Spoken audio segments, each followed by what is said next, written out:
जय श्री राम दोस्तों। क्या आपने कभी सोचा है कि भगवान कहाँ रहते हैं? इस अद्भुत वीडियो में हम जानेंगे उन पवित्र स्थानों के बारे में जहाँ भगवान सदा वास करते हैं। हर संस्कृति के अपने अद्वितीय विश्वास होते हैं और हम जाएंगे उन खास जगहों पर जहाँ धरती और स्वर्ग जुड़ते हैं।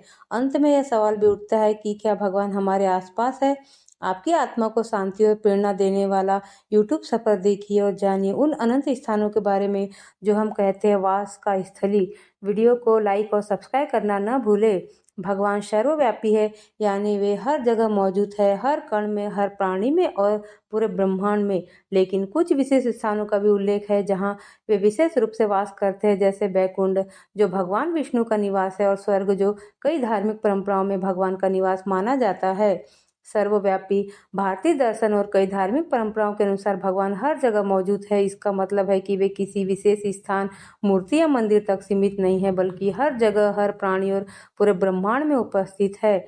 बैकुंठ यह भगवान विष्णु का धाम है, जो एक स्वर्ग के समान स्थान है जहाँ वे अपने भक्तों के साथ रहते हैं। स्वर्ग यह कई धार्मिक परंपराओं में भगवान का निवास स्थान माना जाता है, जहाँ वे स्वर्ग के प्राणियों और स्वर्ग के रहस्यों के साथ रहते हैं।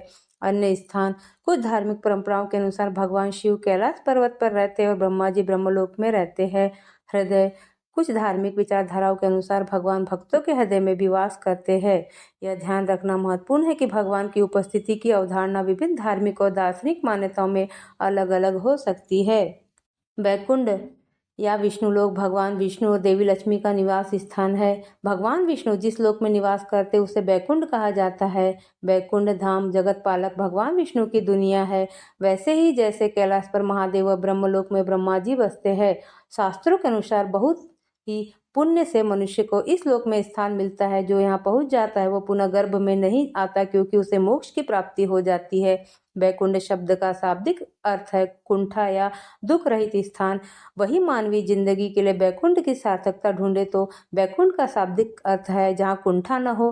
कुंठा यानी शर्म, लज्जा, झिझक, भय, निराशा, चिंता, बेचैनी, निष्क्रियता, अकर्मण्यता, निराशा, हताशा, आलस्य और दरिद्रता आदि दुख।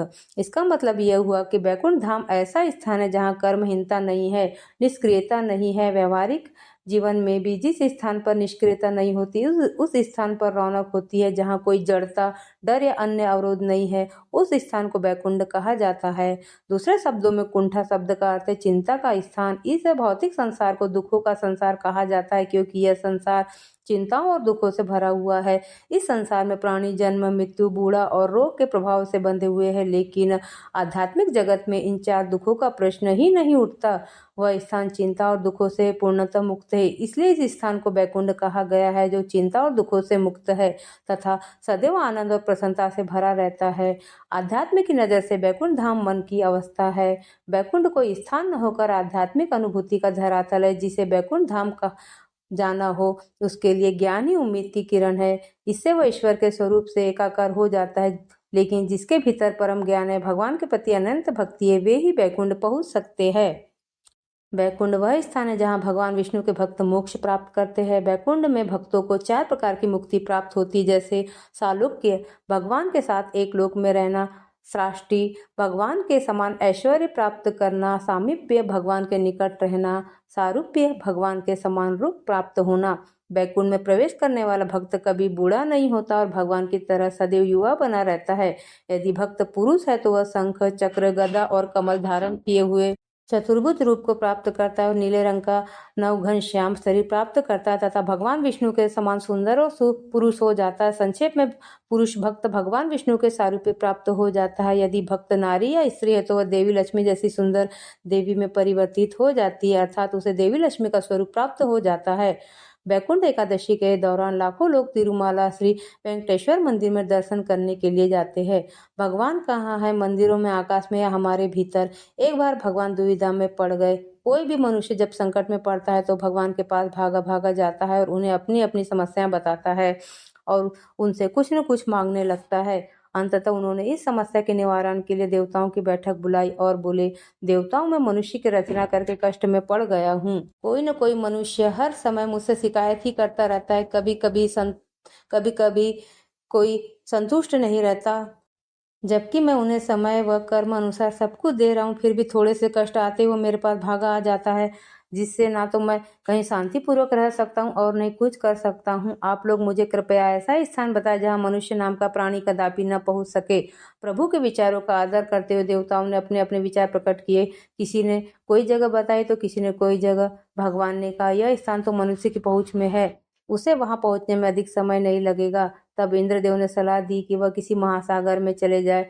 वरुण देव बोले कि आप अंतरिक्ष में चले जाए। भगवान ने कहा, एक न एक दिन मनुष्य वहां भी अवश्य पहुंच जाएगा। भगवान निराश होने लगे। वह मन ही मन सोचने लगे कि क्या मेरे लिए कोई भी ऐसा गुप्त स्थान नहीं जहां मैं शांतिपूर्वक रह सकूं। अंत में सूर्यदेव बोले कि प्रभु, आप ऐसा करें कि मनुष्य के हृदय में ही बैठ जाए। मनुष्य अनेक स्थानों पर आपको ढूंढने में सदा उलझा उलझा रहेगा, पर वह यहाँ आपको तलाश नहीं सकेगा। ईश्वर को सूर्यदेव की बात पसंद आई। उन्होंने ऐसा ही किया और वो मनुष्य के हृदय में जाकर बैठ गए। उस दिन से मनुष्य अपना दुख व्यक्त करने के लिए ईश्वर को मंदिर, आकाश, धरती, पाताल में ढूंढ रहा है, पर वह नहीं मिल रहा है। परंतु मनुष्य कभी भी अपने भीतर हृदय रूपी मंदिर में विराजमान ईश्वर को नहीं देख पाता। मौका मोको कहाँ ढूंढे रे बंदे, मैं तो तेरे पास में, ना मैं मंदिर में, ना मस्जिद में, ना काबा कैलाश में। फिर भी संत महात्माओं ने दया करके हमें भगवान का पता तो दे ही दिया है। अब हमारी जिम्मेदारी कि हम उनको पाने के लिए सच्चे मन से प्रार्थना करें। उसको भाव से पुकारेंगे तो ही वह मिलेगा, और जब भी जिसको मिला है अपने अंदर ही मिला है।